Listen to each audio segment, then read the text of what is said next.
Hi. Hi. Hi. Oh, do you mind introducing yourself? My name is Luana Smith-Huber. I'm the business owner of The Spot. Okay, fantastic. Awesome. Welcome. And then we have Salsa con Fuego. Do you mind introducing yourself? And you are also muted if you're Board trying meeting is not to. happening in person. No, it's virtual. Okay, and this is for the transit, right? Yeah, Or uniform. uniform transit. Yes, you're in the right meeting. Yes. Right, because Did you Okay, receive an yeah. invitation?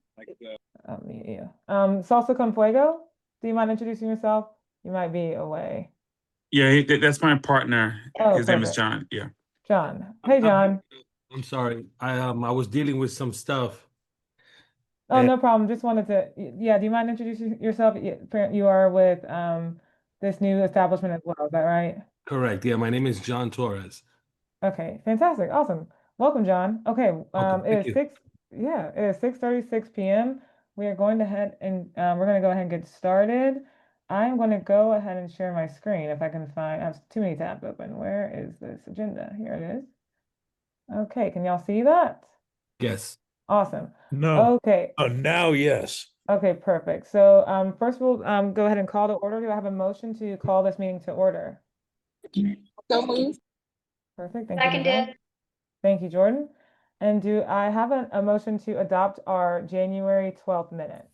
So moved, Ted. Second, Gretchen. Thank you, Gretchen.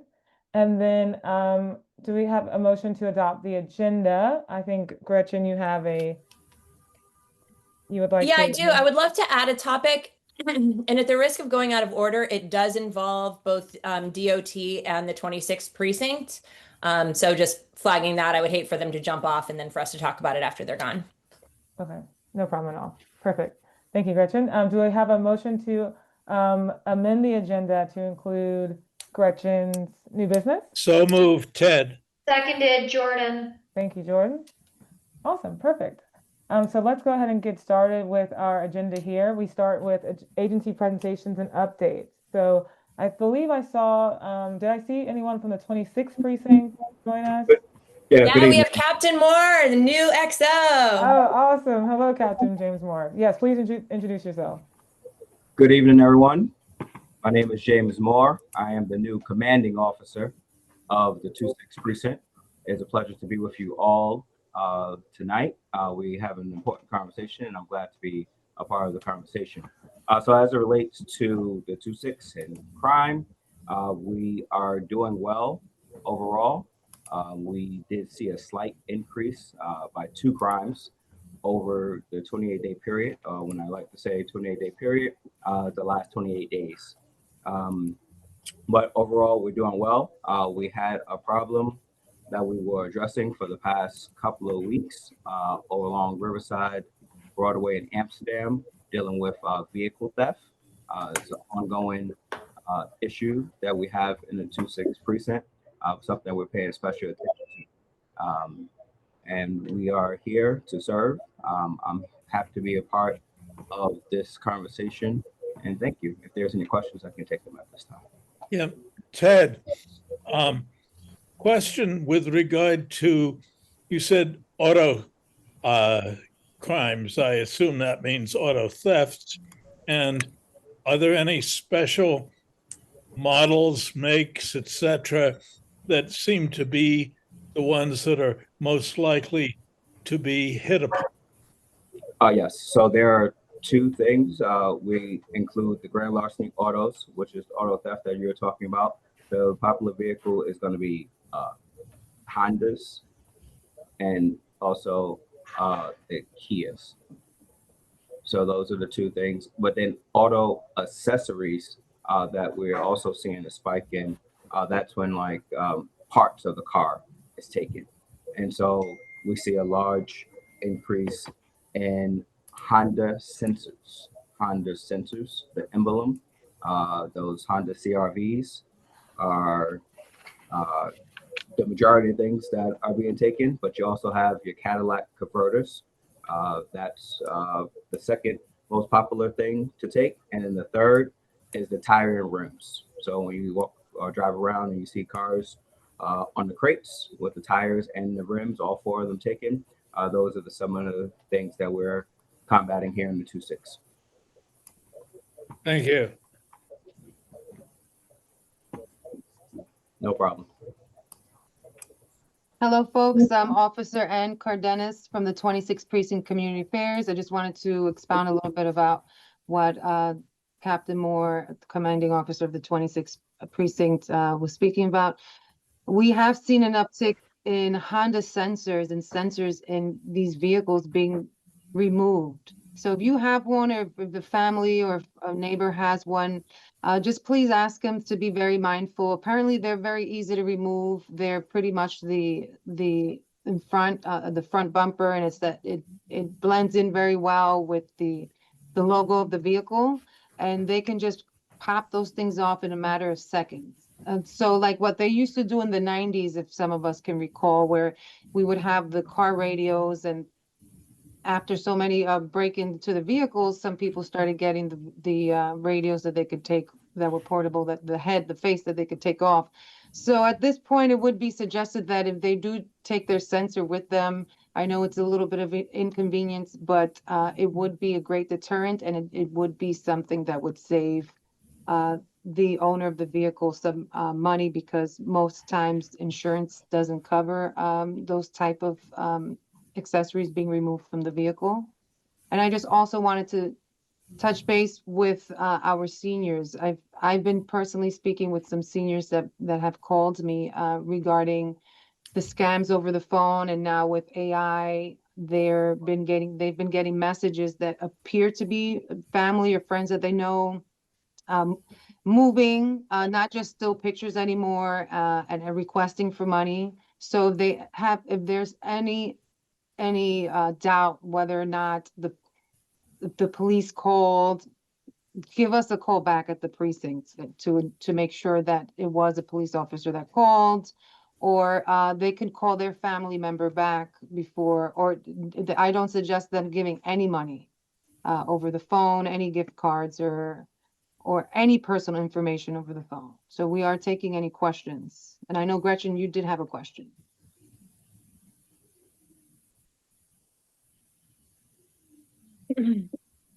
Yeah, I'll hop on this one so we can let you guys go. Thank you guys both so much for being on the meeting tonight. It's great to have the 2-6 represented. So this is something I brought up a few times before, and it sort of ebbs and flows about getting better, but I think it's a particular concern right now, and it's people who seem to be habitating in vehicles around the Grant Memorial, whether they're RVs or buses. And I'm not sure if you all heard the news that two people, a dog and a person, a human, actually died in one recently out in Queens because they're running a generator because it's so cold. But I actually just ran past there again, and there seem to be quite a few vehicles that are acting as residences parked along Riverside, the upper part of Riverside, more so on the west part, so the southbound side of Riverside when it goes around the Grant Memorial. Sometimes they look like actual RVs. Sometimes they're dollar vans with all the windows blocked out. But between DOT and the 2-6, I would just love to know if we have any sort of plan to work on that. Well, that's a great question, and I'll speak. I have personally interacted over the summer with numerous occupants of what appears to be, like a RV that they're living in long term. And we have removed through towing a handful of them. Okay. And so it isn't an easy feat, because it is a little sensitive. Some people are unhoused, and they aren't from around here. I've spoken with people who are not from this country, some who are from another state, and looking to just, get a handle on life. So we do take all that into consideration. I have offered them shelter services, information on that, and I've also even have assisted 1 or 2 times with getting their vehicle started, because there was 2 occurrences that I can recall that it was completely immobile, like you couldn't drive it. We got them started, and they decided to go back to the state that they were from, which in that case was in Pennsylvania. And then the other times we did tow them. So I do know that that area seems to be a little friendly for RVs, so to speak.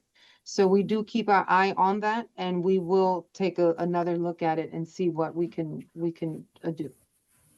Yeah, and I think if nothing else, if somebody's on patrol out there and sees anyone, just maybe reiterating the danger of running generators with the snowbanks. I guess that's what happened with the van in Queens, is that somebody had shoveled the snow and it covered the exhaust. So their Yeah. generator was running and then the carbon monoxide was just going back in, but they went to sleep thinking it was fine or whatever.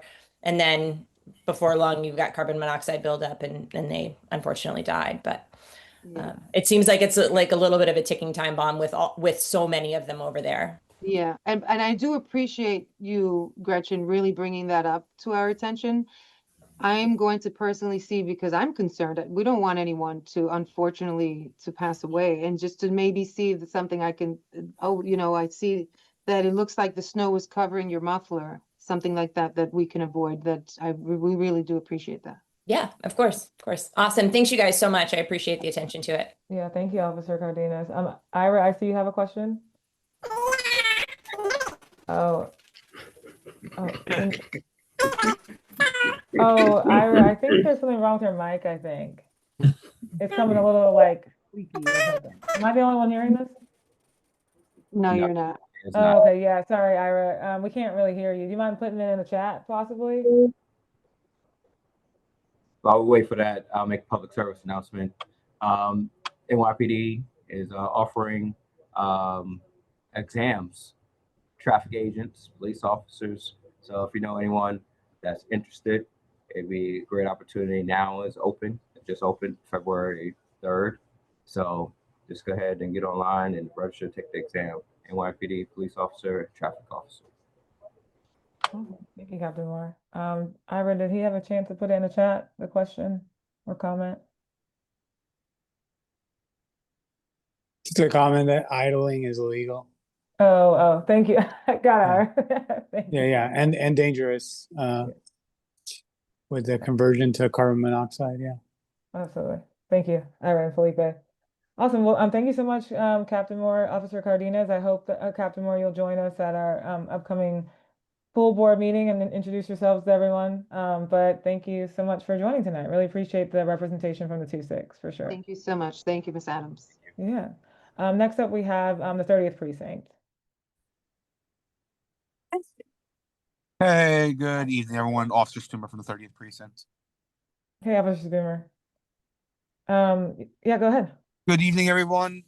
Couple quick updates for all that did not hear. We also in the 30th Precinct are very lucky to have a new commanding officer, Captain Johnson, who is coming from the Special Victims Division. So he's coming to us with a lot of good experience and good knowledge, and we are very excited to hit the ground running with him. And one of our first stops will, of course, be the general board meeting for the community board. We wish Captain, now Deputy Inspector Rose, on his new endeavors in the 32nd Precinct.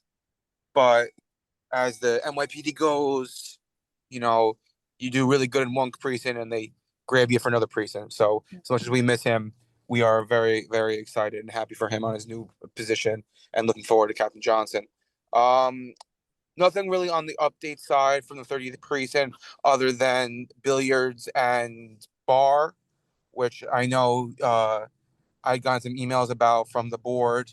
Just a quick update for everybody here. So about 2 weeks ago, we had a meeting with the Mayor's Office of Nightlife, which is, sat with the owners and some other restaurant owners in the area, kind of guiding them on best business practices, on being good neighbors, on, trying to doing things the right way in the legal way.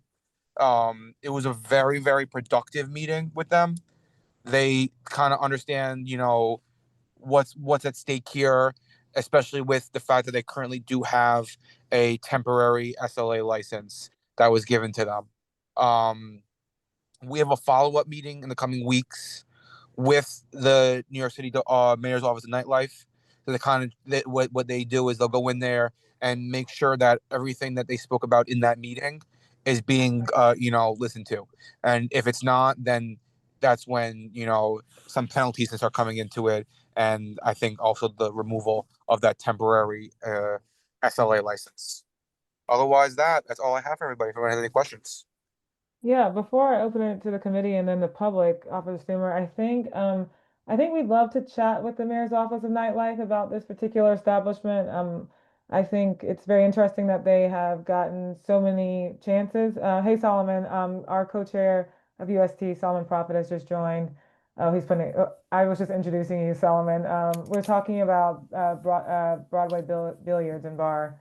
Um, I think it's concerning that they have gotten so many chances. I know we want to support small businesses, but it definitely seems like this particular establishment is a bad neighbor and a bad actor. And we have also, we passed a resolution last year against this establishment. So I'm happy that the city is finally focused on this particular bar and restaurant, but it's definitely concerning that we continue to just give them so many chances. So not sure like what the process looks like when they should eventually just be shut down.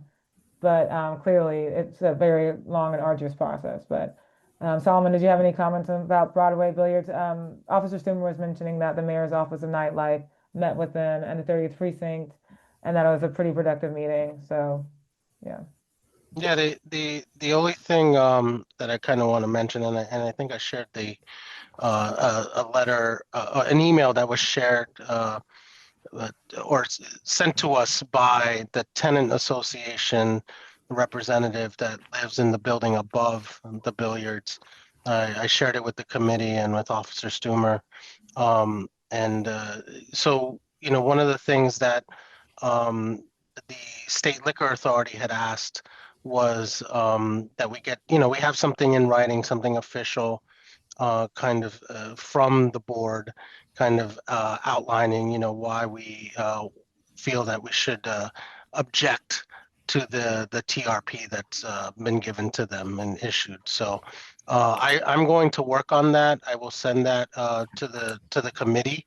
Unfortunately, we got it this morning, so I haven't had a chance to work on it, but I will send that out. Hopefully we can get everyone to give some feedback and input before the exec board meeting, and I'll bring it up at exec, so it's something we can vote on for the general board. Hey, this is Chris. Mhm. Have we received the SLA application for the business? To my knowledge, no, we did not receive a SLA application for the address that they put on file for the TRP that they were issued. But have we received anything related to a billiards place asking for a liquor license? From the previous address, yes, but that was nothing recent. Yeah, Supposedly interesting. the TRP that was issued used a different address than where they're actually at. So then in theory, an application should be coming to us. I would think so, but we have not Right. seen anything. At least the district office has not received it. I think Officer Stumer's on, isn't he? Yeah. Yeah, Officer Stumer, I don't know if there was something that you guys have seen at the 30th regarding new liquor or TRP permit. No, I had gotten it from actually one of my sergeants who had just saw it popped up when they were doing an audit of the SLA's open website, and then the only reason we found it was because under the name because for this new application it had been under a different address, so that's why we were a little confused when we saw it at first. So Yeah. and then when I found out about it, I brought it to the board's attention. Yeah, thank you. Yeah. Okay. Just as kind of a thought, a real quick thought, is it useful or would it be worthwhile for the board to send a letter to the landlord? Because the issue at hand is the violation of the warranty of habitability for the tenants. So this is similar to the case with Patrick's on the Hill. And that is really, the remedy would be in housing court. And it's really to bring in, for the tenants, it's to bring the landlord into housing court. So that's just something to think about as a strategy. I know that when the Office of Nightlife was originally kind of brought in to kind of help mediate the situation, they made attempts to try to speak to the landlord or representatives for the management company, and they they didn't get much of a response back. But yeah, it's something we can, I'm happy to draw something up to send to the landlord and management company of that building as well. Yeah, because it might be worthwhile sending also to the landlords of Patrick's on the Hill, or Patrick, whatever it's called. Okay, thank you. Yeah. Did we have any other questions for the 30th precinct? I did. Oh, yes, go ahead, Monique. Yeah. Just quick question. Good evening, Officer Stumer. I know you couldn't come to our cannabis task force meeting 2 weeks ago. I didn't know if as it relates to just activity of any concern, if you had any reports lately regarding illegal activity on Broadway as it pertains to distribution of various narcotics other than cannabis. Because I asked the question because 2 weeks ago or so when I walked on Broadway, it seems like the same actors are still on Broadway around the 140th from Broadway. The van. And yes, we're definitely familiar with that location. As far as the complaints we receive over there, it definitely hasn't been as heavy as we were seeing over the summertime. Obviously in the winter, we those calls tend to drop a little, but we'll definitely send some officers over there just to make sure that any activities are stopped right away. Also, real quickly, April and Solomon, my captain just got hopped in. If you can say a few words. Of course, he's welcome to. I'm trying to see if my camera is working. I'm working, got new camera set up. I've just introduced myself. I'm Captain Johnson, and I'm new to the 40th. This is my 6th day so far. So I'll be making my way around to meet you guys as soon as possible in person, as when I can.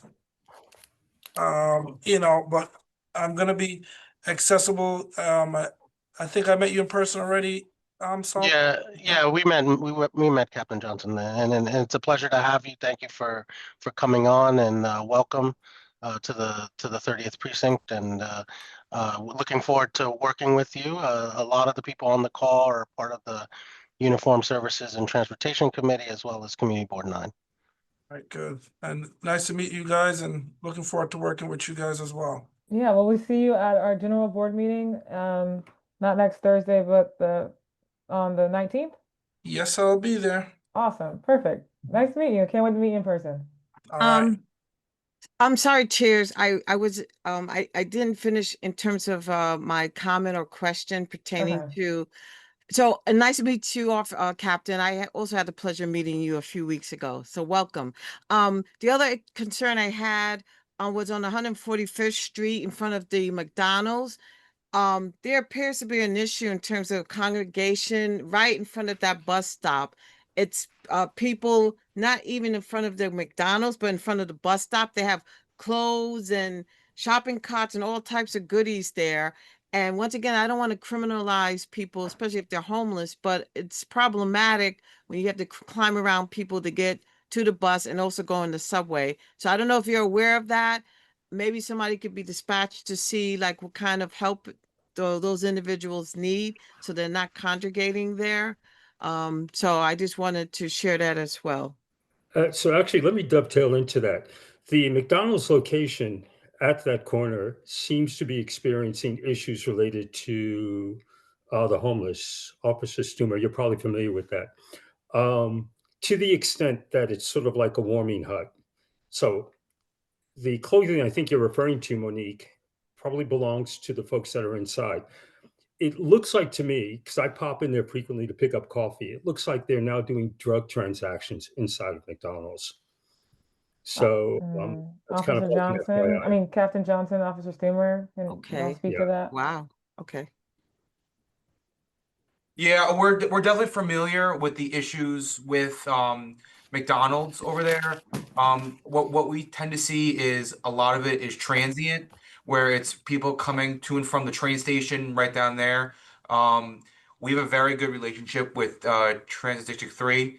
And what we do is to make sure is when, let's say, someone is being, removed from the train station, or they are, homeless and they're being removed out of the system, that they're not just moving upstairs to McDonald's and, just hanging out at McDonald's. So we're definitely aware of that. And what we do is we do surveys of the command for, homelessness and anyone trying to set up, any type of, condition, especially with this cold weather out. The last thing we want to see is someone, falling sick or possibly dying from this cold weather. So what does the outreach look like? So y'all have actually implemented that and like y'all have seen results with the particular outreach? Yeah, a lot of it is through either health and hospitals or DMHMH, where they'll send them out first and kind of give us the heads up, being like, hey, we're going to be in 145 in Broadway area today, or right between these hours. The big thing with them is they don't want us there first, but if they need us, we're around the corner or we're a call away to help them out with anything. And a lot of times they'll call us and be like, "Hey, we're all good here. We got this person care," and it's a win-win for everybody. Okay. Thank you. To the problem, if they're selling drugs in a McDonald's, we'll definitely take a look at that and put that to a quick stop, because that could lead to bigger problems. Is that at hours, Chris, or is there a particular hour, like hours you've been seeing it? So I'm going to say it's somewhere between 7 to 9 o'clock in the morning. I think it might also be useful for us to invite the owners or the franchise to come to the community board. I believe it's the same group that owns about 5 locations. So I think that would be terrific. I agree with you, Chris. I actually had a conversation with Victor about that, to engage those managers from that McDonald's so that they feel supported. Yeah. Awesome. Well, thank you very much, Captain Johnson, Officer Steamer. I really appreciate your time. I don't think we're moving along on the agenda. We don't. One last question. Oh, yeah. Go ahead, Doug. I asked about the recurring auto thefts, etc. in the 2.6. I would like to know how they break down in the 3.0.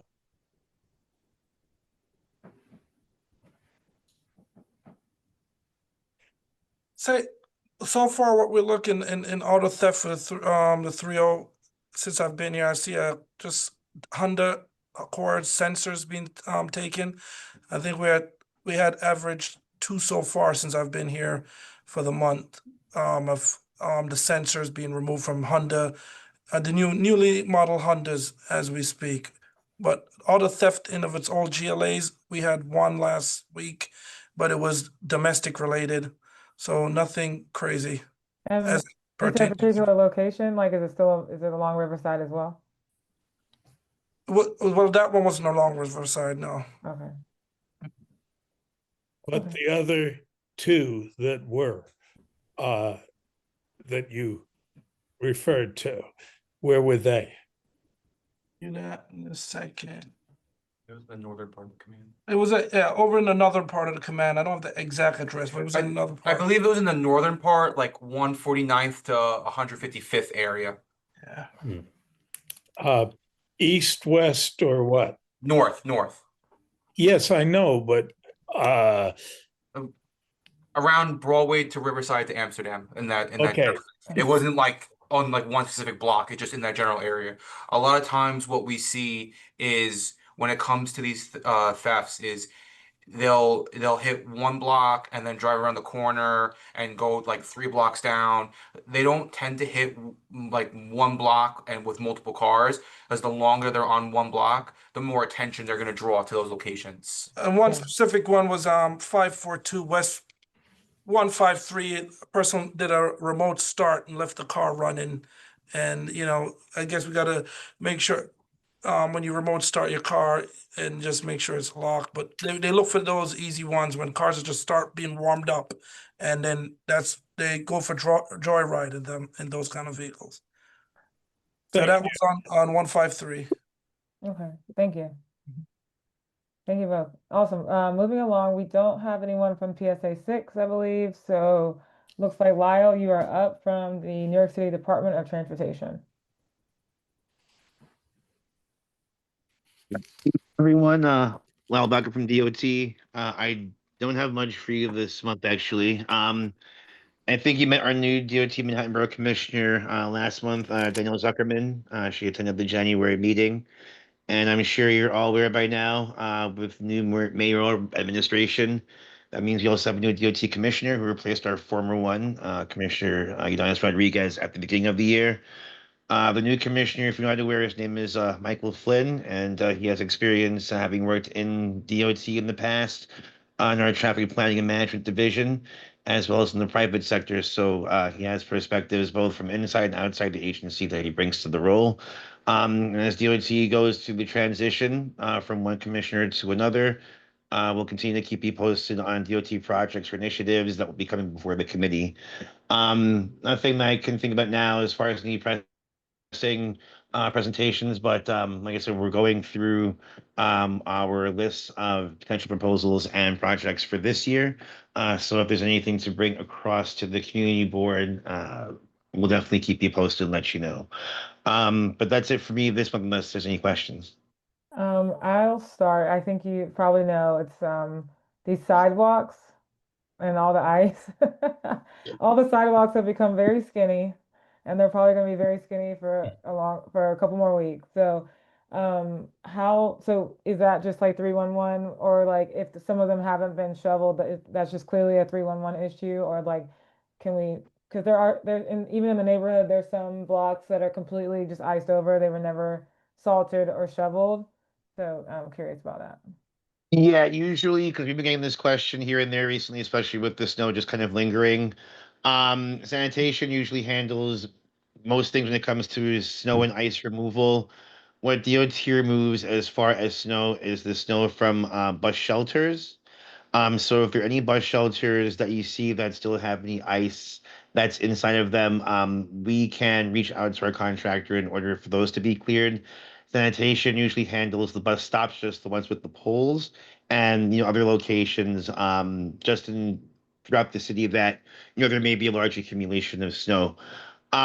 Ideally, when it comes to snow removal, I mean, it should be under the jurisdiction of the property owner. So if there's a private establishment or if there's, an apartment building, ideally that, the landlord or the homeowner would be responsible for making sure that the pathway along their frontage is clear. I think if there are any incidents or issues where that's not the case, you should be able to reach out to sanitation in order to report that, and they can send enforcement on their end in order to follow up. Okay. But yeah, usually snow removal, short of bus shelters, pretty much falls under the jurisdiction of sanitation. Okay, that's helpful. Thank you, Lyle. No Solomon problem. and then Felipe. Lyle, just wanted to ask, have you gotten any more information about the closure of the Henry Hudson Parkway exit 12? I know I guess it's technically New York State DOT, but just wondering if you've heard anything in your channels. Nothing yet. We know that the off ramp is still closed. And just as a quick recap, our bridges division is taking a look into this location. We have to do some coordination with Amtrak. They have essentially the air rights for this area. So any coordination that takes place as far as maintenance or construction, we have to kind of go through those channels, which is a lot easier said than done in a lot of instances. But as information comes in, I'll pass it along to you in regards to any updates. Ideally, we're trying to see if we can get something done as far as getting the situation rectified sometime this year. But at least for this month, I don't have any updates that are new, short of what I responded to at the last meeting, but I'll definitely see if there are any new updates with our Bridges division, and I'll see if I can send something along to you guys as far as it's anything new or upcoming that hasn't been yet reported. Okay, thank you, Lyle. No problem. Felipe, then Gretchen. Sure, yeah, I have three things. First one, following up on Solomon's question about the exit. Just wanted to let people know that it's, I've used it on a bicycle, I've used it walking. It's really nice way to get into the park and get out of the park. So it might be closed to motor vehicles coming off the Henry Hudson Parkway, but it's not closed to people. So that's just wanted to put that plug. If you bike, if you walk, if you use a stroller, that's a great way to get into Riverside Park by the tennis courts.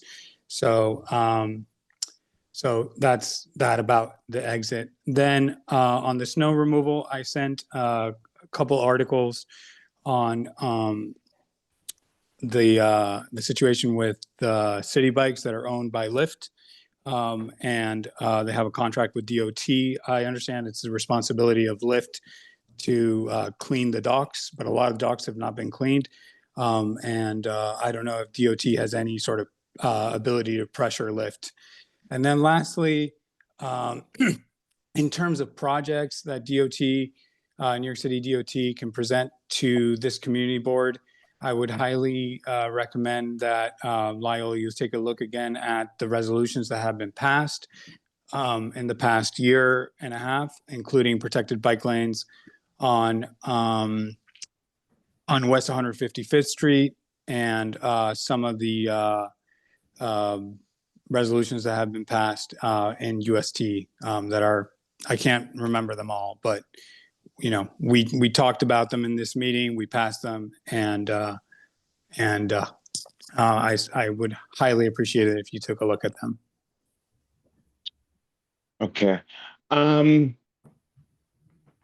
Just I guess if one or two things in regards to the 125th Street exit. I know Felipe, you mentioned as far as that area being somewhat accessible to bikes and pedestrians, at least for the time being.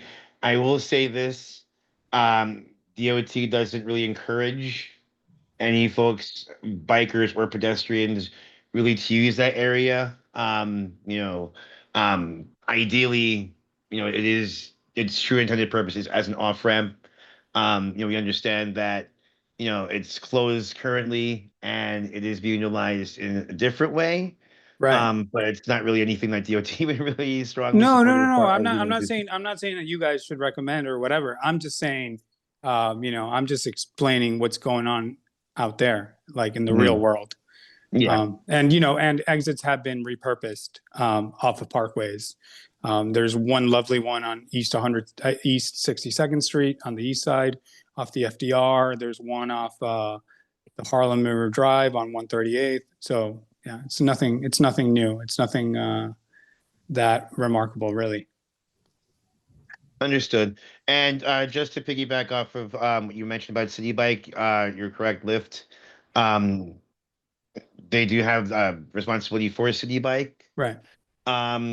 If there are any City Bike docks that you do see that haven't been cleared out of snow, you can reach out to Lyft or you can reach out to DOT.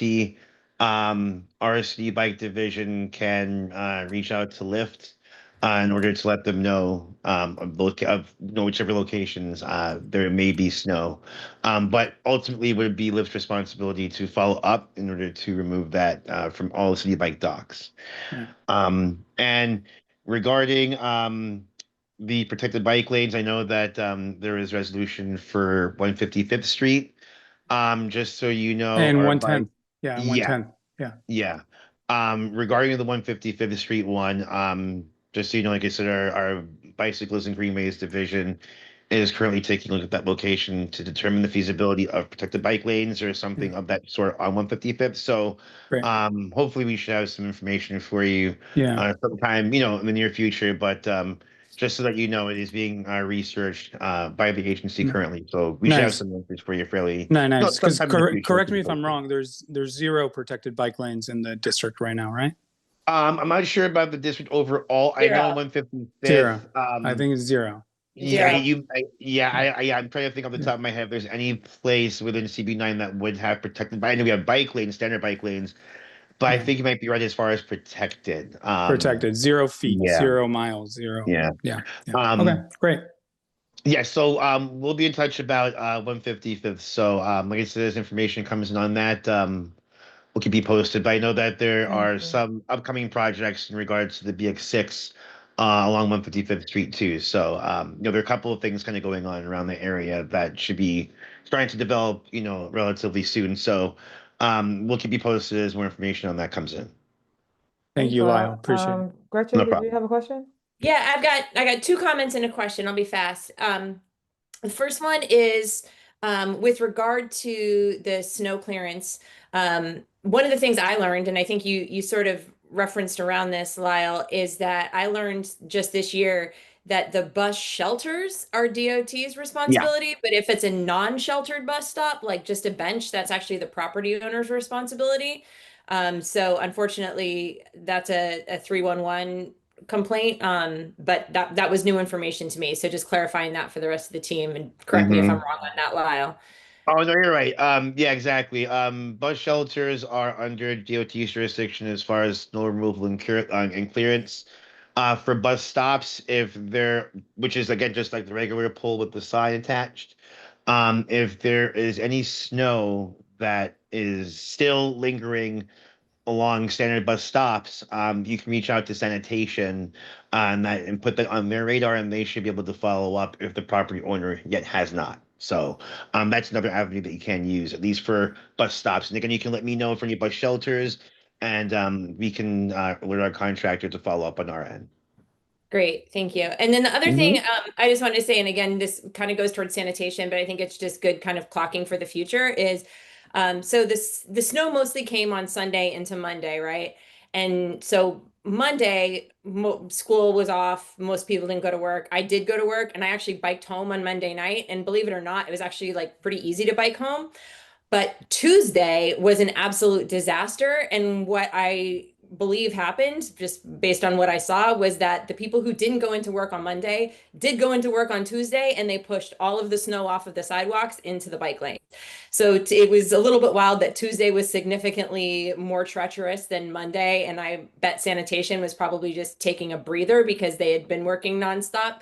But maybe just something to flag for the next time that we get snow that I know you hear them say it on the news, like property owners aren't supposed to push their snow into the street or into the bike lane is what normally happens as a result. But the reality of the fact is that that happened a lot, like mountains and mountains of snow, that the bike lanes were completely unusable on Tuesday.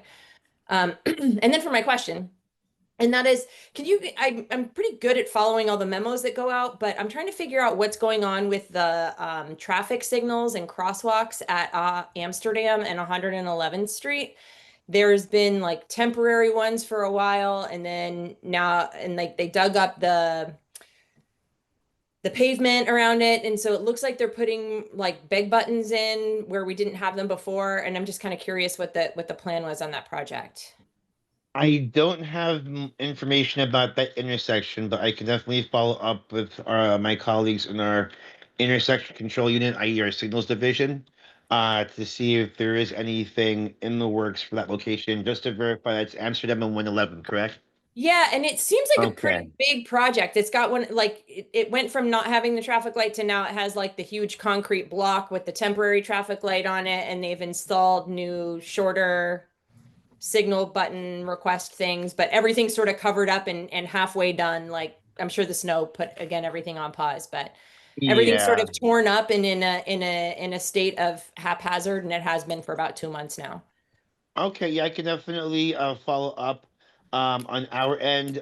It may be construction related, not necessarily our construction, but any construction permits would have to go through DOT before they put any shovels in the ground. So I can follow up with our construction mitigation division and our signals folks just to see if that would be an in-house project that's taking place, or if there's a permit that's on file for a contract or any sort of construction work. So I'll see what I can find out, and I'll get back to the community board with some answers once I find them for you.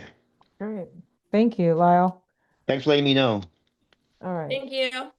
No problem. Okay. Oh, and then Juan. Juan had a question as well. Yeah. Well, first I want to thank you, Lyle, for always coming. It's so important that you are always here and you answer our questions and you listen to us. And whenever there has been an issue that I brought up, you took care of it.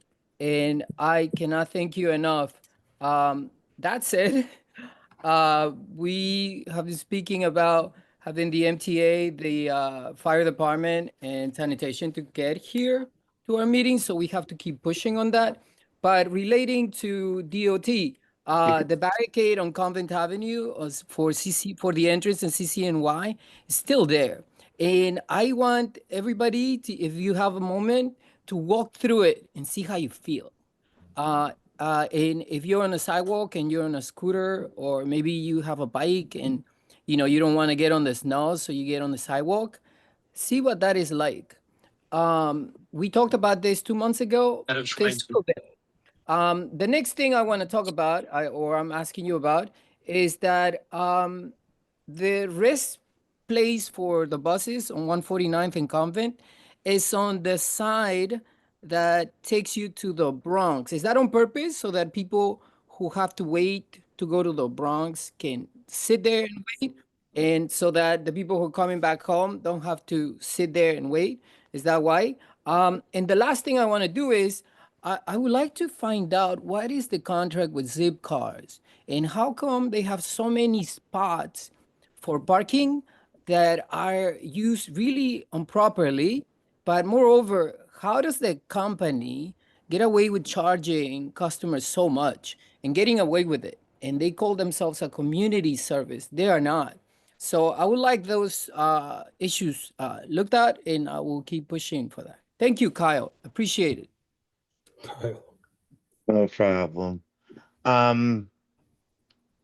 As far as car share,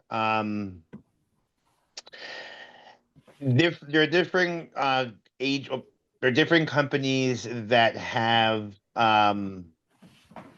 I would say jurisdiction, would call it, not necessarily jurisdiction, but different it's not just the enterprise that is the sole uh I guess I'm trying to find the right word for it, but we have multiple car companies that are involved in the car share program. Um, we do have signage for car share locations where they should be at least one or two cars at the end of a block or at the beginning of a block, depending on where that designated location is, that are for car share vehicles exclusively. If that's not the case, that is enforceable. So those cars are only supposed to be in those spaces. That's the intent of the program. So if there's a situation where if it's say a non-enterprise vehicle or if it's just say a regular non-car share vehicle that's parked in a car share location, like I said, that's enforceable and that can be handled by the local precinct. Usually, as far as from my heard as far as experiences in regards to car share companies, you should be able to speak with those companies directly if there are any issues with their vehicles or anything like that. But if there's an issue with the program, any signage, anything of that nature, you can definitely let me know. I can pass it along to my folks in the car share program. We'll But yeah, definitely do there, that for sure. Yeah. yeah. I know that, and like I said, just, car share, to this point has been a successful program.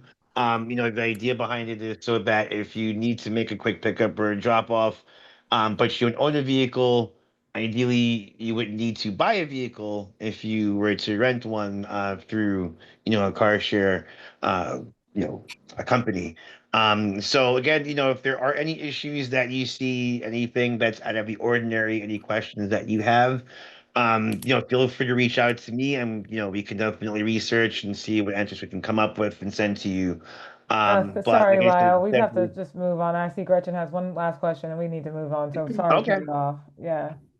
Yeah, as a resident, avid Zipcar user, I would just say, Enterprise Car Share actually left the market. In the COVID, they haven't come back. So, I think that that's part of the issue is that when Enterprise Car Share left, Zipcar then didn't have any competition. I used to have Enterprise Car Share on one street and Zipcar on the other, and they would sort of keep each other honest about pricing. And then the other thing that's changed with Zipcar's pricing is that they've now made it used to be incredibly cheap by the hour. And so it was great if you just needed to go and run an errand. But they've now made it so that it's more advantageous to rent it for a 24-hour period, even if you're not planning on using it for the whole 24 hours. So then somebody will just book the car, it'll be there, but then somebody else can't rent it for 4 hours in the afternoon if they need it. So they've modified their pricing to incentivize longer bookings, which I'm sure is great for them. But anyway, that's just a little bit of a scoop on that. So any of that feedback that you could pass along to the car share division would be great. And then the last thing is that when the streets were, especially in this area, down in the south part of the district, I'm like 110 to 120th, I'm speaking of, a lot of those streets got repaved and the markings didn't get repainted on the street. So even if there's a sign, the signs are often ignored, as you know. But the paintings on the street marking that they were Zipcar parking was much more kind of difficult to ignore. And so I've noticed since the streets were repaved and the markings weren't put back down, more rogue cars using those spots. Gotcha. If you know those locations, you can definitely send those to me. I can send those to my colleagues in our design and construction division. They're the ones that take care of the lane markings, and we can get that addressed. Yeah, I mean, obviously there's nothing we can do about it right now for winter, but it's Yeah, basically yeah. anything from 120th south to 110 in the district between Amsterdam and Riverside. Okay. All right, no problem. I'll see if I can follow up on my end with my colleagues. We'll see where the car locations are around there, and we'll follow up. Thank Thanks you so very much for much, letting me know. Lyle. Really Please appreciate don't it. forget about the barricades also on Convent, CC and Y. Okay. Thanks, No Lyle. problem. Really appreciate your time. No problem. Thanks, everyone. Moving through the agenda, it doesn't look like we have representation from the remaining agencies, FDNY, DSNY, or the MTA. So we will move on to our action items. So our first action item is new liquor license applications and temporary retail permit applications. And so first up, we have Joe Jack. Is that how y'all say it? Sorry. Yeah, it's just basically the names of my kids. Oh, awesome. Awesome. Well, It's a yes. compounded word. Yeah, so please introduce yourselves again for some folks that joined later and tell us about your establishment. Fish, you want to take it? Yeah, I'm Terrence Brown, and that's my partner John Torres, and we are going to open a upscale Latin cuisine, family style restaurant in that location. So, perfect. And I know we're applying for a beer and wine and liquor license application. Is that correct? Yes. And there was a live music component as well. No, we don't. Right now, we don't have the space for live music, so we're just going to be just doing pre-recorded music for now, just to get ourselves established in the neighborhood and kind of feel around and see, what competition is doing and adjust to what's happening. But for now, we're going to be doing like pre-recorded music. We don't have no live. We have no space for live music. Yeah. And and for folks on the call, this was previously Skinny's Cantina, previously the same location where I forget the name of that beer garden that was there before Skinny's. Hudson River Cafe was also there. Oh, I think I missed that iteration. But yeah, so I'll open up questions for the committee first. Do you have any questions from the committee regarding this establishment and the liquor license application? Hi, can you guys hear me? What is the occupancy of the location? I believe it's 220, if I'm not mistaken.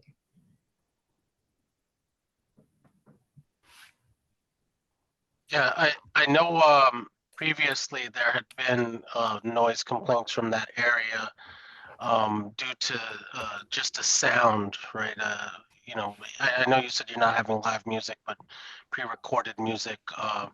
The unfortunately that corridor, the acoustics in that corridor make sound reverberate quite a distance. So I think it really impacted the apartment building 333 Broadway, that huge apartment building that has multiple towers. I know that they had multiple complaints about the loud music that was coming from Skinny Cantina. So that's something that I definitely would urge you both as owners to keep in mind. Especially late at night. Did you did you um did you mention the hours of operation for the establishment? Every day will be a different hours. On the weekends, we're probably going to tend to go a little later, but on most weeknights, we're going to probably close like 11, 12. But on the weekends, we'll probably go till 4 a.m. But I think the previous owners had an issue with soundproofing, and I think they did whatever needed to do to, I guess, satisfy the neighbors in the neighborhood. But when he told me about the sound issue, I was like, there isn't an apartment building for nowhere near here. There's nothing going on. It's basically, just the college and the bus depot. So I didn't know where the sound complaint was coming from, but I guess if you're saying 333, I know where that is. That's like 135th, I believe. Yep. But I guess, I'll, no one likes loud music having dinner. So I guess that probably won't be an issue for us, but I'll be conscious to understand and be a good neighbor. Yeah, and I'm assuming are you going to be utilizing the outdoor space there? Yes. Yeah. And we're also researching to soundproofing it to make it more friendly for winter months for the customer. So we're going to be looking into to getting a retractable dome pit on the rooftop. We already spoke to like 2 or 3 different people, and we're trying to find some grants. We're trying to figure out what we can do to make it a more of a 12-month establishment opposed to just being a seasonal place. Because most operators who've taken on the responsibility of trying to operate in that space, they do really well in the summer months, and then the business completely falls off in the winter months. Sounds good. So we're attempting to handle that part. Jordan, you had a question? Yeah, if you are successful in winterizing the outdoor area, would you still plan to have it be friendly for dogs, like most patios? Of course. I'm a cat guy, but yes, we will. we will. We will allow dogs in, I guess, But yeah, I'm a pet friendly person, so to me, I'm open for all of that kind of stuff. That's Yeah, awesome. maybe that's a good idea, man. We'll do rock. Maybe we'll do yacht rock with dogs on Mondays. That's a good idea. There we go. I like her. What's her name? Let's put some together there. I love that idea. Jordan, the party planner. You got to add a party planner to your list. Yes. There you go. Let's have a community board meeting for creating some community events. Once or twice a week. Let's make it happen. We should That have a sounds committee like a meeting good there. idea. We should have our committee meeting there. That'd be awesome. Exactly. Any other questions from the committee or the public? I just want to tell you that some of the other complaints that happened in that area is I think Skinny's was known for its boozy brunch, and they had like an unlimited boozy brunch, and it caused a lot of the patrons to get inebriated, and it caused some issues in with the clientele and customers getting out of hand. So just wanted to make sure that you keep an eye out for that kind of stuff. You kind of have to control your patrons. But with that being said, are you going to have any security on site? Yes, our security, the firm that we're going to be using is owned by a retired police officer. He's already reached out to the precinct, to the commander of Manhattan, and we've kind of done our research to kind of understand what the problems have been in the past, so we can avoid those in the future, and making sure we keep out people that we don't want in there. So, and when we're open for business, we're going to have a doorman to make sure that we keep the wrong element out. So it's not just our participants we're worried about the people, because it's kind of like that area is kind of it's kind of like, it's not developed yet. I guess it's, we're there kind of early, where we kind of see the vision of what it could be, especially if Columbia keep building the neighborhood.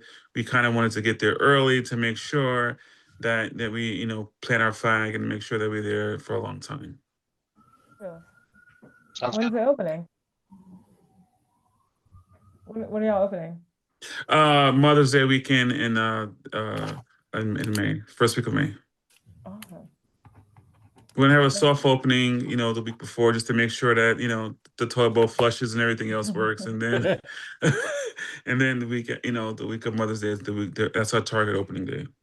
Fabulous. Awesome. Do we want to go ahead and vote on this particular application so that we can let these gentlemen get back to their evenings? Yeah, I motion that we vote. Fabulous. And I think it was Motion that we seconded take a by vote. Jordan's dog, so. I'll bring my dog too. Oh, there you go. All right. Do we have a motion to approve this application? We have a motion to approve, providing that there are no further difficulties. What do you mean? Well, this is they're brand new owners, new establishment, Ted. Yes, I know. But you and I know that things move along with history. And what I'm saying is, I'm very happy to approve, providing there are no further difficulties. Understood. And I'm trying to understand, what kind of difficulties are you referring to? He's referring to the complaints that we've had in that for that particular space in the past, the ones that I highlighted regarding the inebriated patrons, the noise complaints.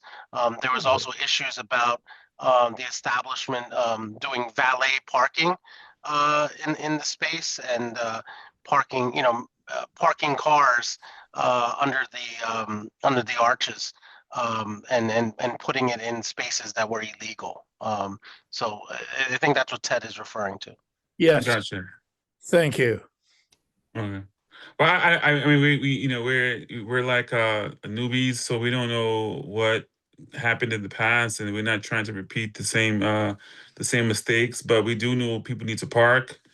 We do know that people our style of food is different from tacos. Like we're going to be offering penne and churrasco, they were offering tacos and nachos. So our food doesn't. People who tend to eat that type of food don't usually get too drunk. So it's a hearty experience. It's a completely different, and we're just different. We're different operators. So it's, and if there is an issue, we'll address it immediately, and we plan to be good neighbors. Absolutely. Not using an air horn would go a long way. I know that was a big thing with the previous tenants, that they really like to set off the air horn. Oh, I don't know about that. Yeah, they had live DJ. They have a live DJ that loved to hit the air horn. She's right.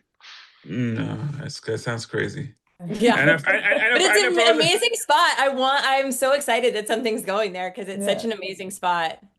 Yeah, I mean, listen, what attracted it to us is that it's a waterfront restaurant, and it's like no one's really taking advantage that there is no other waterfront restaurants uptown, and we want to be that establishment where people want to come and get a different experience. And our plan is to every night cater to a completely different audience. So whereas we understand what the community is, we're going to adjust to what they want. So we're not going to come in there and with hard rock, knowing that they want to listen to certain different styles of music, but we are planning to take advantage of the fact that there's, you know, a college right up the street that's going to probably have 25,000 students, and you know, the neighborhood that's there, the Harlemites, you know, we're going to make sure that they're happy with the establishment, and you know, we plan to have you know, to be a good neighbor, basically.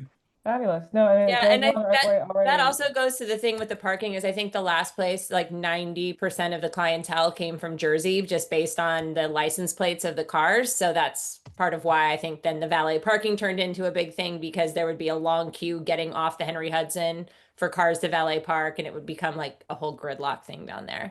Gotcha.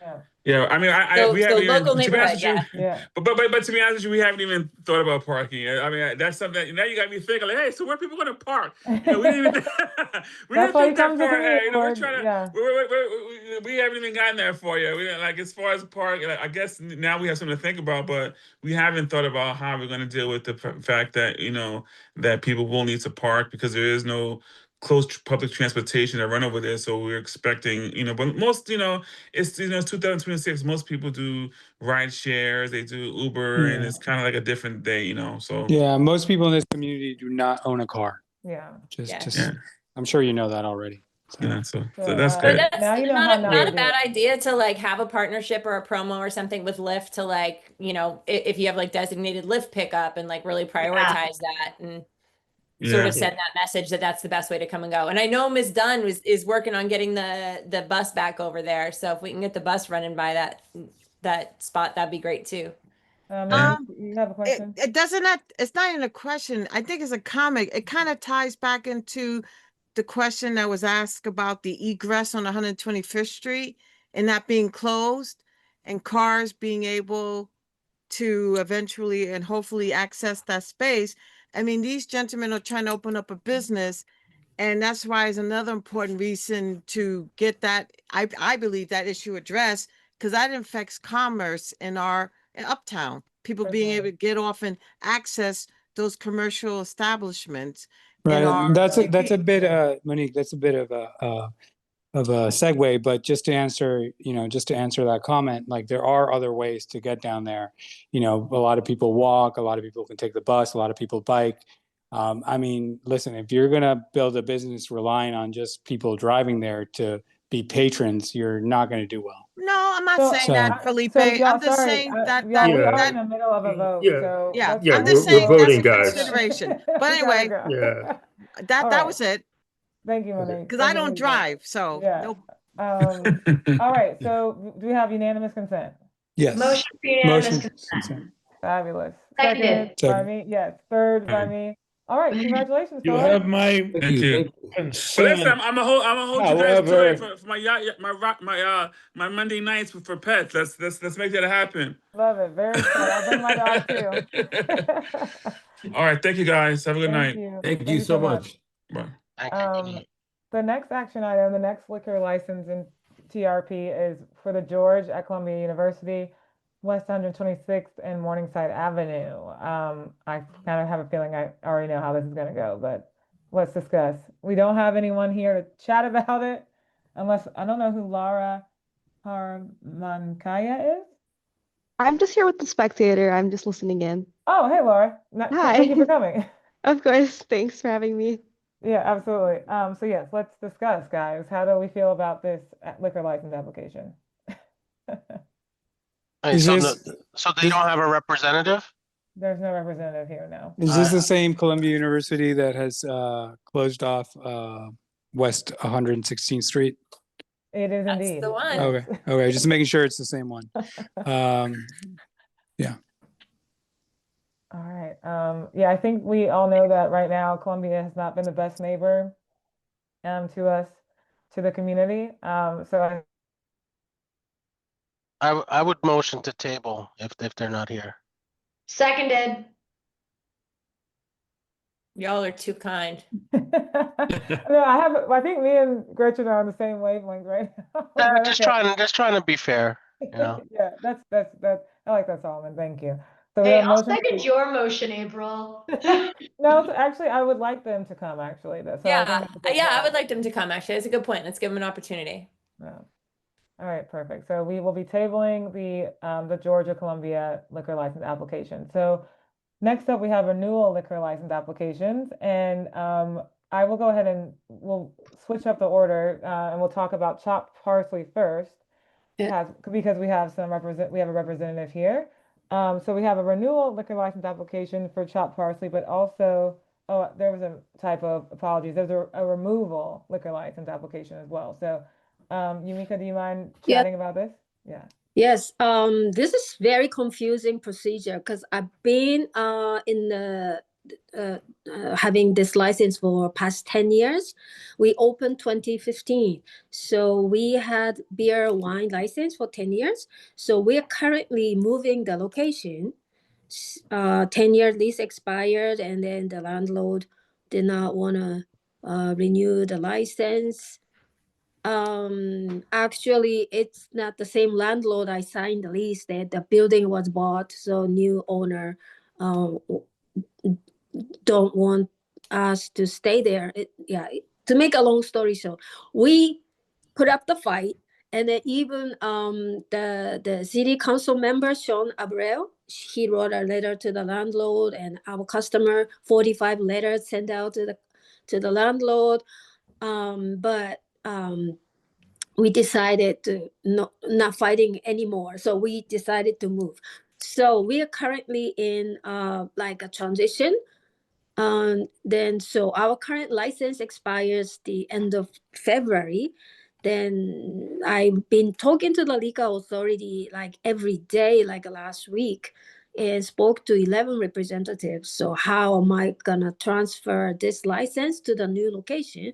So the procedure is very confusing. So I have to renew the license currently have, and then removal. But the removal sounds very confusing, but the removal means I figured out after I spoke to 11 representatives.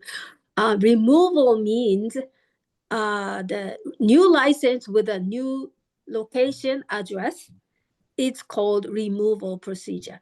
So I was advised just renew the renewal application, send it to community board, and then after that I have to send removal, which is kind of like a renewal, so removal, it's called removal.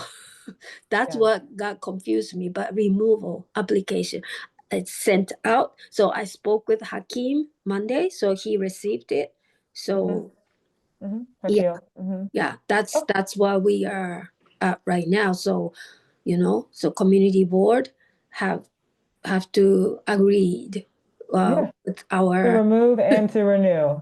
Okay, no problem at all. And no. Renew and removal. That's what's very confusing. Yes, Renewal procedure and the and removal procedure. Correct. Removal meaning issuing the license under new address, but legal authority calls removal. So yes, I think we get that as a committee. And let me just say, I apologize that it was a very confusing process, but we're here to help. So, and we know that chopped parsley is a very beloved establishment in the neighborhood. So, thank you for coming and attending. Do we have any questions from the committee? No, I just want to say, Yumika, just to echo April's comment, I think what your establishment is one that I'm personally fond of, but I think it brings great character to our district. Oh, And you've been to my yes, restaurant? I've been Oh to your my God, restaurant. sorry, Yeah. I couldn't recognize. And but customer yeah, service. we love it. And I'm glad that I know unfortunately I know you've been experiencing the issue with the lease, and but I'm glad to hear that you're gonna move and stay in business, and looking forward to coming to the new place. Thank you so much. This landlord was very, very problematic. And then like a lot of neighbors, like especially tenants, everybody was really like upset how they managed the buildings and everything. So they had no regard for the business or tenant. So I think it's better to just move away from them, but they are probably twice, 3 times more rent they're gonna charge for the space because they advertising the property which I invested so much, like plumbing, electric work. It's close to like close to $70,000 I put in. Wow. So they advertising as built. Wow. Wow. So they don't have like a moral spine. Like they're advertising it's built. So of course it's built because there was nothing. It was just an empty space. So there's no water. Water is just flush the toilet. So I did the whole plumbing work. Electric, it's like not enough to run like multiple refrigerator, nothing. I rewire everything. So I invested. So they are advertising the establishment as built. So Oh, they that's can disgusting. charge two times easy, like 3 times more rent. I'm so sorry, Mika. That's Yeah, like yeah. horrendous. I'm just happy that I'm so hard. So we're, I think as a committee, I can say we're all just like horrified that you had to go through that. But we are very happy that you are staying in the neighborhood. So Yes, are very we, next building actually. oh, perfect. It's very smaller because the rent is crazy. Like a small Chinese takeout space. I inquired. It's the rent is $7,000. So it doesn't make any business. Like a small bike shop, it's same thing, like $7,000 Wow. rent. So Wow. like this neighborhood, its rent is not really like 10 years ago when I opened. It's totally different. So I kept that place 10 years. So the landlord, saw dollar sign. So it's now time they can charge 3 times more. Yeah, absolutely. Yeah. So we'll go ahead and vote on the removal of the liquor license from the old location. Oh. So do I have a motion for unanimous consent? So move. Thank you, Jack. Thank you, Salman. Okay. And then we will the next up we will approve the renewal liquor license application for your new location. So No, moved. actually, no, that's not the order that I was told. So we have to renew it first and then, okay, so I guess, so you're saying we need to renew it first? I don't know if it really matters, Yumika. Oh, in all okay. Yeah, yeah. from our standpoint, we can vote on each one. We will send the information to New York State SLA, Yumika, Oh, and okay. and they'll process the Oh. renewal and removal. Okay, so what I was advised by the liquor authority is like ask the community board, ask waiver 30 days, ask for 30-day waiver because the renewal application has 30 days waiver. I don't know what that means, but I just wrote it down because most of the representative told me you have to ask for the community 30 days waiver. Yeah, we just have to approve those two applications, your removal and renewal. It doesn't matter in which order. Oh, okay. Yeah, so do I Yeah. have a motion for unanimous consent to approve the renewal liquor license application at Chopped Parsley's new location? So moved. Thank you, thank you. I'll second it. Yes. Yeah. Thank you, so awesome. So both applications have been approved, Yumika. You're ready to go. Okay. By the way, can we be preemptive and agree on the 30-day waiver if it should arise? Can we just add that on right now? Sure, we should vote. We Why could vote on not? that. Yeah, because this is too intricate. I don't know why they make it so complicated and they're difficult to understand and follow. Like, Okay, so but we have a motion for unanimous consent to approve a 30-day waiver okay. for Chopped Parsley. Second.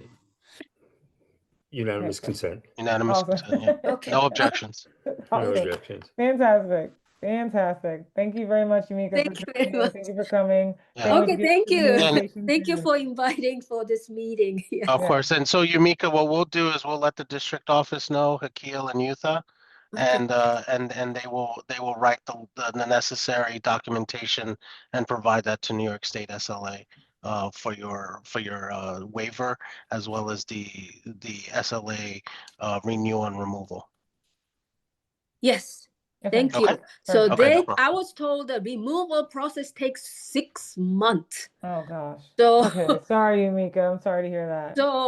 so for me to have the be able to serve beers and wines, and they have like a temporary license that I was advised to apply. Yeah. But I haven't started construction yet because we're in the middle of getting permit Yeah.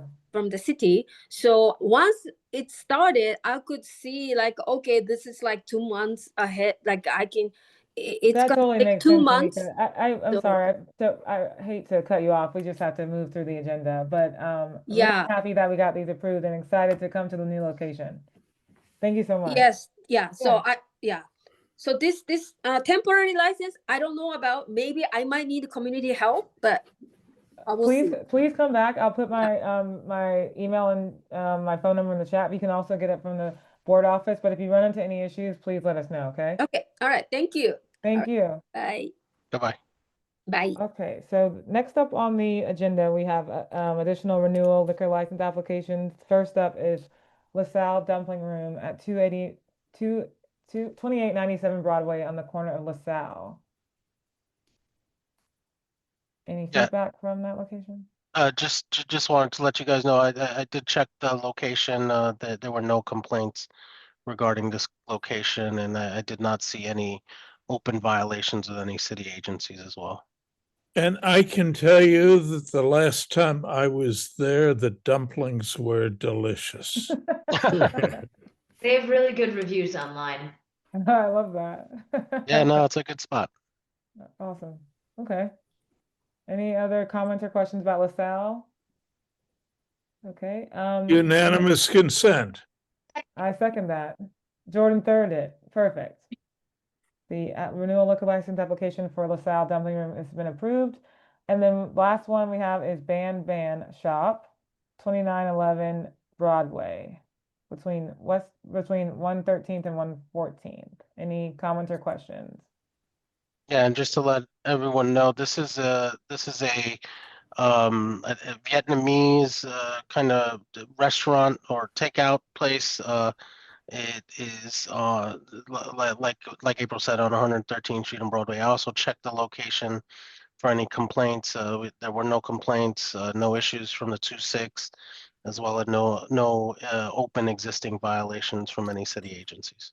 Can you tell me where exactly on 113th, 14th, and Broadway it is? If you know where the Haagen-Dazs is? Yes. Okay, so it's a couple of doors down from the Haagen-Dazs. It's actually Down next to or up? It's up from the Haagen-Dazs. Okay. So in other words, and it's next to what the old West End? I forgot what it's called. okay. Now I know where we are. Okay. Yes, So I spent a lot of time in the old West End. Yeah, it's a gaming place now, right? The I don't know location. what it is. Hex and Co. Yeah, I love Hex and Co. Hex and Yeah. Copper, yeah. Awesome. All right. Any other comments or questions about this establishment? All All right, right. I move for unanimous consent. Seconded. Awesome. Perfect. All right. So next up, so we got through all the action items. Next up, we have old business. Any old business?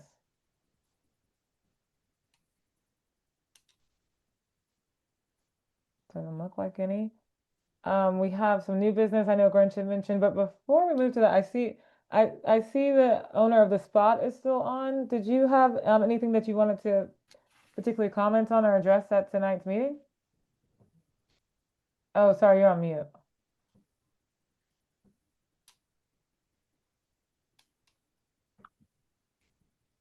Oh yeah, maybe your fingers are frozen because I see you're outside. No problem. We can, you know, we'll address Gretchen's concerns first, and then we'll move back to you. Okay. Gretchen, did you need anything else addressed from the new business? Okay. Okay. Let's see. Okay. Okay. Oh, we hear you now. Yes. Oh, okay, great. Hi, good evening, everyone. Good evening. Good evening. I was there in in July, and I'm trying to have a street codenamed after a woman who lived in the community a long time ago. And at the conclusion, they stated that I should get support from a politician. And so I've been reaching out to Yusuf Salam's office, and they stated that they haven't received anything to say that they should give me a letter of support from the community board. So I'm here asking, what do I need to take to his office or present to his office to say that it's okay that he gives a letter of support to Mr. Bus? Have you met with their constituent services? Constituent services? Yes. No, I didn't know what the process was. You just stated try, and I'm sorry, I'm outside. No, it's okay. It's okay. Okay. So typically before an applicant tries to sponsor a street co-naming, they will reach out to the council person where the street co-name is going to take place, right? So I'm assuming you're in Councilman Salam's district. So all you really want to do is just make them know that, let them know. Typically, you would speak to someone in their constituent services.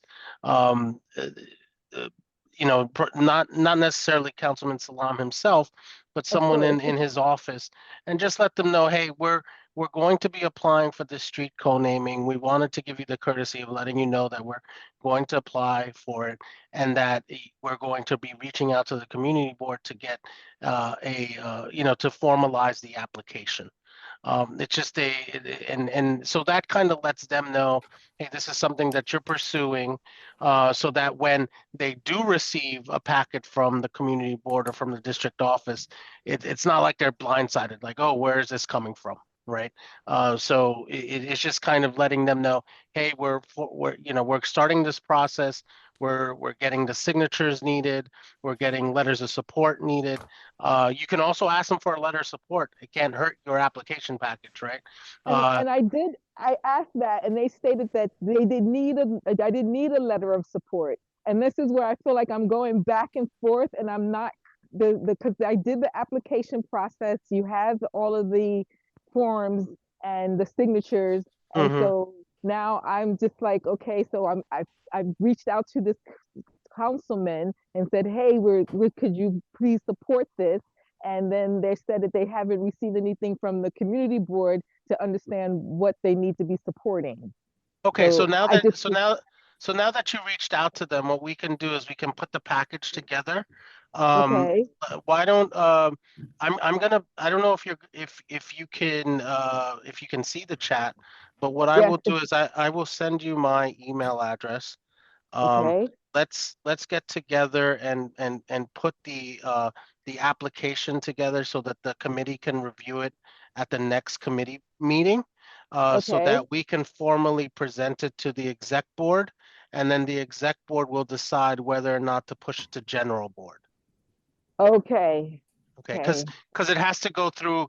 What has to happen next is it has to go through the committee, go through exec, and then the general board would have to vote on this to, in a sense, they're doing a resolution to be in favor of the street co-naming that you came before us and presented.